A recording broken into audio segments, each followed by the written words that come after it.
After giving birth, my husband's family showed up with suitcases and announced, "We'll be staying here to help you raise the baby." When I protested, his mother laughed, "We're family, you can't say no." Smiling, I nodded, and the next morning, they woke up to a legal notice that left them screaming. I was exhausted. 20 hours of labor. 20 hours of screaming, sweating, crying, and feeling like my body was being ripped in half. And now, finally, I was home with my newborn son, Oliver. I should have been resting. I should have been soaking in the quiet, the peace, the first few days of my baby's life. But no. Because the doorbell rang. I was on the couch, half asleep, barely functioning. Mark, my husband, was in the kitchen making tea. He didn't even glance up. "Can you get that, babe?" he called.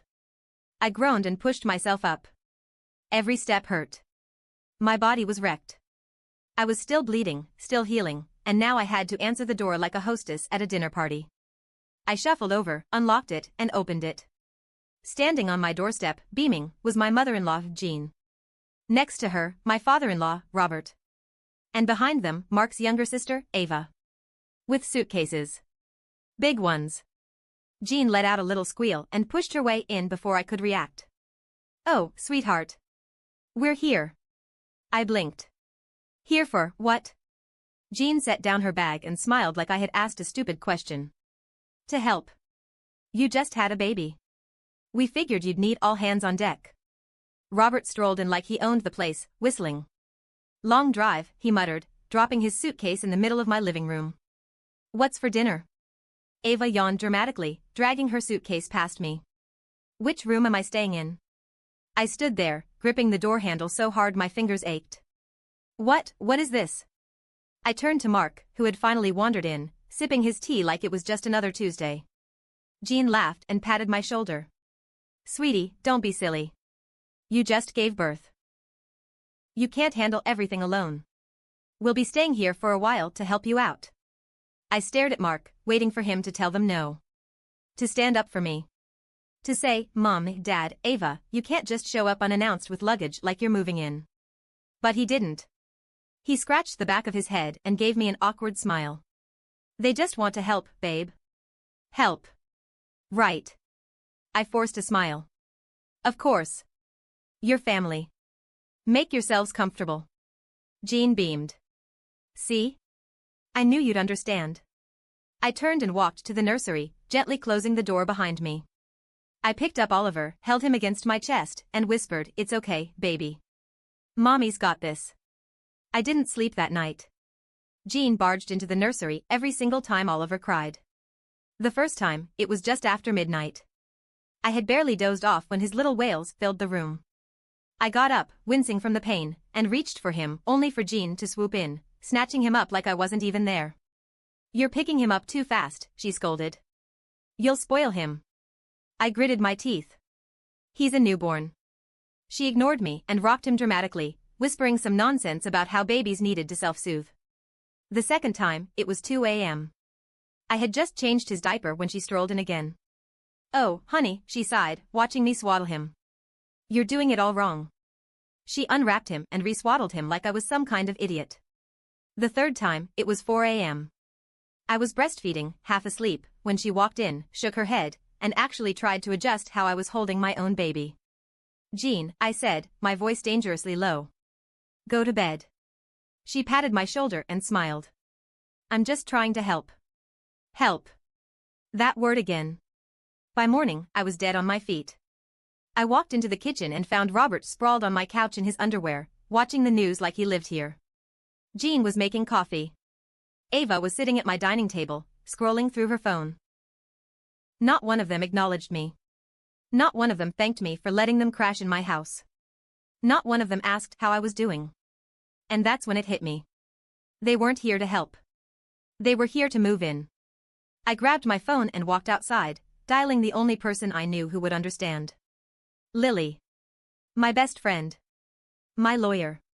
She picked up on the first ring. "You sound dead inside," she said by way of greeting.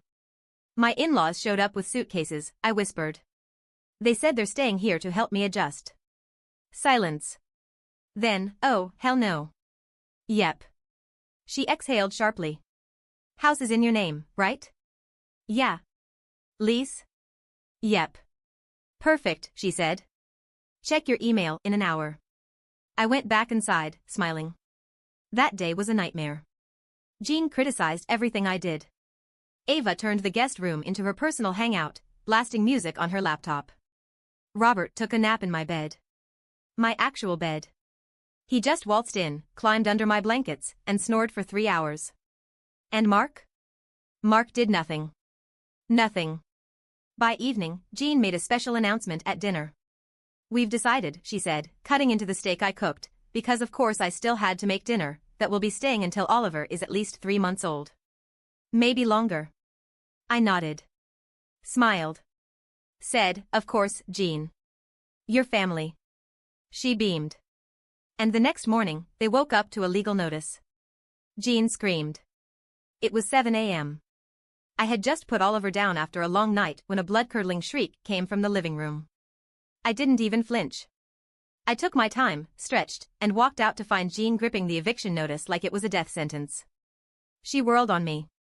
What the hell is this? I yawned. A legal notice. You have 48 hours to leave. Robert sat there, blinking at the paper, his face turning red.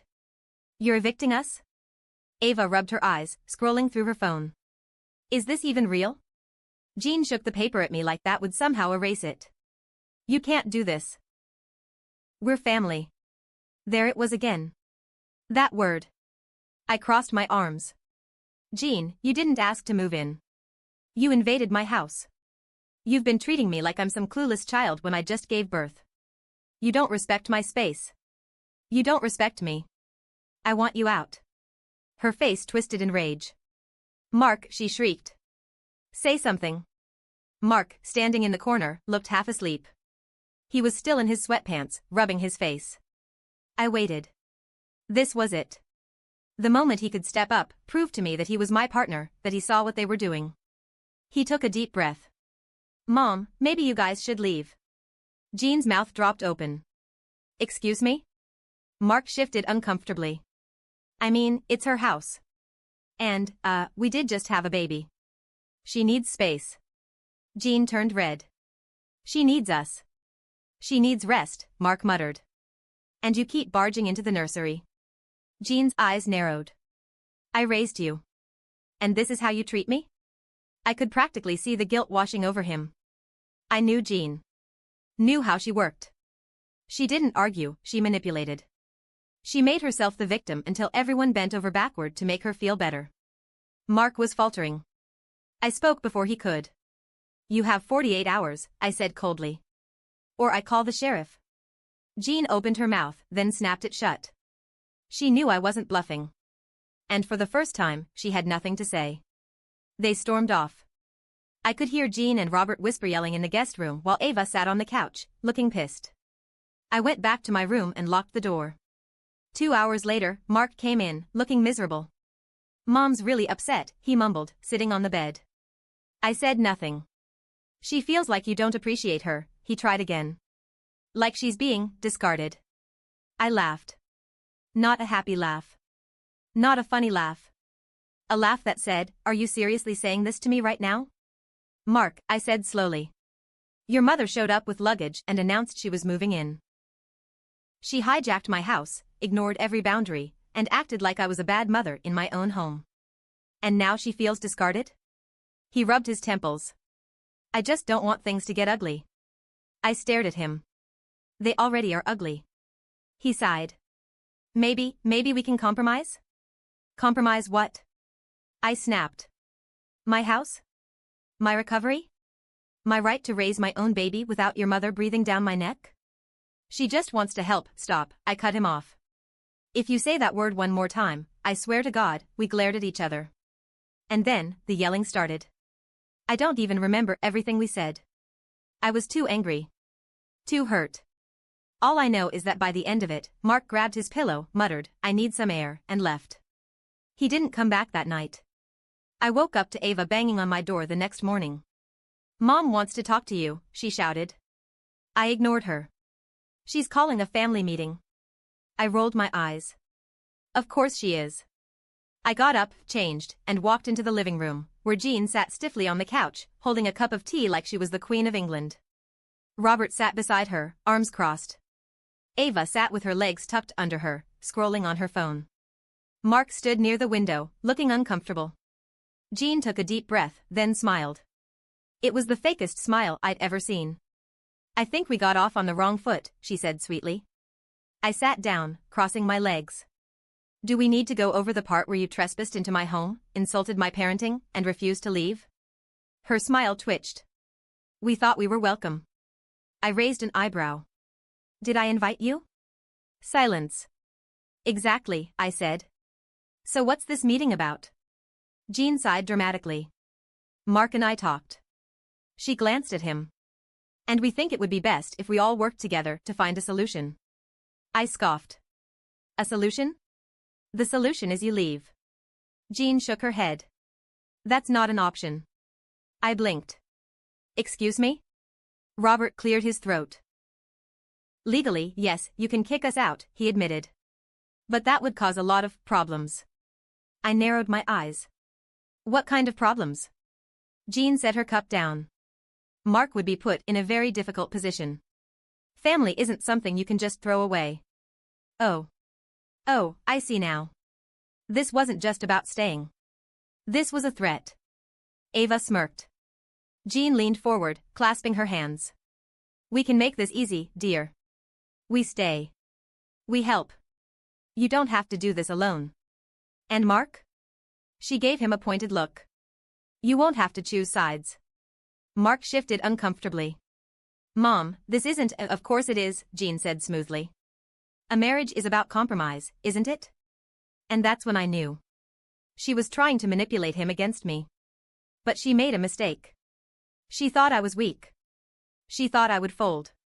She thought I would let her win. I smiled. A slow, sharp, knowing smile. And I said, okay, Jean. You want to play this game? Let's play. Jean smiled like she had already won. Like I was some weak, exhausted new mother who would bend to her will if she applied just the right amount of pressure. I had to bite my tongue to keep from laughing. This woman thought she was playing chess, but I was about to flip the whole damn board. I leaned forward, mirroring her pose. All right, Jean. Let's make this interesting. You want to help, right? Her eyes glowed with triumph. Of course, dear. We only want what's best for you and the baby. Perfect. I smiled sweetly. Then let's put it to the test. We'll see just how helpful you really are. Jean faltered for half a second. What do you mean? I stood up, stretching. Well, since you're so eager to lighten my load, I made a list. I pulled a notepad from the kitchen counter and slapped it onto the table in front of her. Jean blinked. A list? A to-do list. I beamed. Laundry, deep cleaning, groceries, meal prep, night feedings, oh, and I have a ton of postpartum care needs that require attention. Since you insist on staying, you can take care of all of it. Jean's face dropped. Well, and don't forget Ava, I interrupted. She's been sleeping in. Must be nice. But if she wants to stay here rent-free, she can take over all the diaper changes and bottle washing. Ava sat up. What the hell?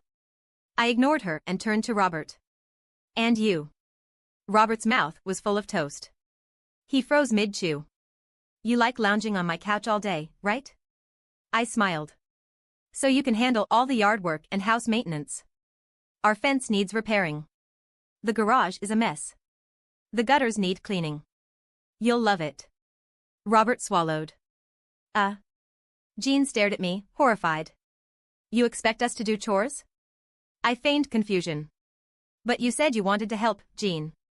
What did you think that meant?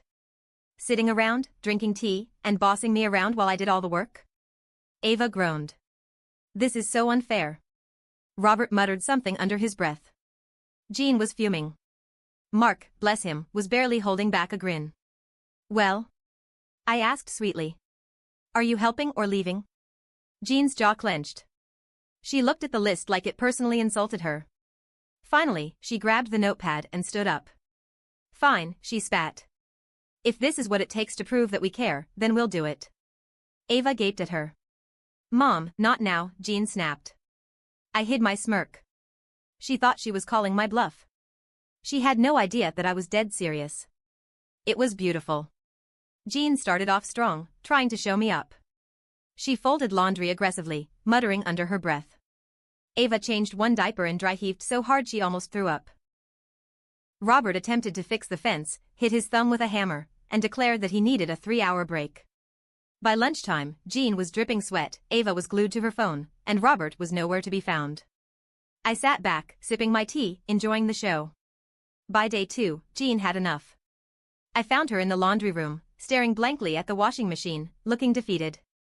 She turned to me, breathless. I don't understand how you do this every day. I smiled. Because I have to, Jean. That's the difference. You came here thinking you were in charge. That you could treat my home like a vacation. That I needed you. But you? You're already breaking. She swallowed hard. I leaned in. You don't help people by taking over and making them feel small. You help by respecting their space, their choices, their boundaries. Something you've never done. She stared at me. For the first time, she looked unsure. That night, Mark came into our room, looking nervous. I was rocking Oliver to sleep. I barely glanced at him. I need to tell you something, he said. I sighed. If this is another speech about how your mother means well, I don't want to hear it. It's not that. Something in his tone made me pause. I turned to him. What is it? He hesitated. Mark. He ran a hand through his hair. Jean called a lawyer today. My stomach dropped. What? He exhaled. She wants to fight for grandparents' rights. I went ice cold. Jean. That bitch. She wasn't just trying to stay. She was trying to take my baby. Jean called a lawyer. To fight for grandparents' rights. I went ice cold. I was no longer just dealing with an overbearing mother-in-law who refused to leave my house. She was trying to stake a legal claim on my child. Mark had the nerve to look guilty. She said it's just a precaution, he mumbled. I stared at him. A precaution? He shifted. She's worried that you'll cut her off, because she invaded my home and treated me like an incompetent mother? I snapped. Because she's been undermining me since the second Oliver was born? Because she thinks she gets a say in how I raise my child? Mark flinched. I don't think she actually wants custody. She just wants control, I cut him off. And you knew about this, didn't you? Mark's silence told me everything I needed to know. Oh, this was deeper than I thought. I stepped back, gripping the dresser to keep myself steady. How long have you known? I asked, my voice eerily calm. He swallowed. A few days. A few days. My own husband had known his mother was considering legal action against me, and he hadn't said a word. I felt sick. You let me sit across from her at dinner, I whispered. You let me smile at her, let me think I was still in control, when the whole time, she was plotting against me. Mark scrubbed his face. She swore she wouldn't actually go through with it. She just wanted options. I laughed. A harsh, humorless sound. You let her, I said. You let her get away with this. Just like you always do. I didn't think she'd, of course you didn't. I shook my head. Because you never think, Mark. You never stand up to her. I took a shaky breath. But I will. And then, I walked out. Jean was in the kitchen, sipping her tea like she hadn't just threatened my entire world. Ava was texting. Robert was pretending to read a newspaper. They all looked up when I entered. I didn't bother with pleasantries. So, Jean, I said, voice like ice. When were you planning to tell me that you hired a lawyer? Silence. Jean blinked. Excuse me? Don't play dumb, I snapped. Mark told me everything. You're looking into grandparents' rights. Jean set her tea down with a soft clink. Now, dear, don't dear me, I hissed. You're trying to take my baby. She sighed, like I was being difficult. You're being dramatic. I would never take Oliver away from you. Then why the hell did you talk to a lawyer? Jean folded her hands. Because I was concerned. You've been so hostile lately, and I needed to make sure I'd still be able to see my grandson. I stared at her. Hostile? She nodded primly. You've been pushing us away since the second we got here. Because you moved into my house without asking. Jean waved a dismissive hand. We're family. That's what family does. Ava scoffed. This is so extra. Robert grunted in agreement. I turned to Mark. Say something. He opened his mouth, then closed it. And that was it. The moment I knew for sure that my marriage was over. Mark was never going to stand up for me. He was never going to pick me. So I made a decision. I inhaled sharply, then smiled. Okay, I said. You want legal involvement? Let's go all in. Jean frowned. What do you mean? I pulled out my phone. I mean, I'm calling my lawyer. She stiffened. That's not necessary. Oh, but it is, I said sweetly. Because I'll be filing a restraining order. Jean's face drained of color. Ava gasped. Robert dropped his newspaper. Don't be ridiculous, Jean snapped. Oh, I'm dead serious, I said. You've overstepped for the last time. You're a threat to me and my child. And Mark? I turned to him. You need to decide right now whose side you're on. His mouth opened and closed. He looked at Jean, then at me. And I knew.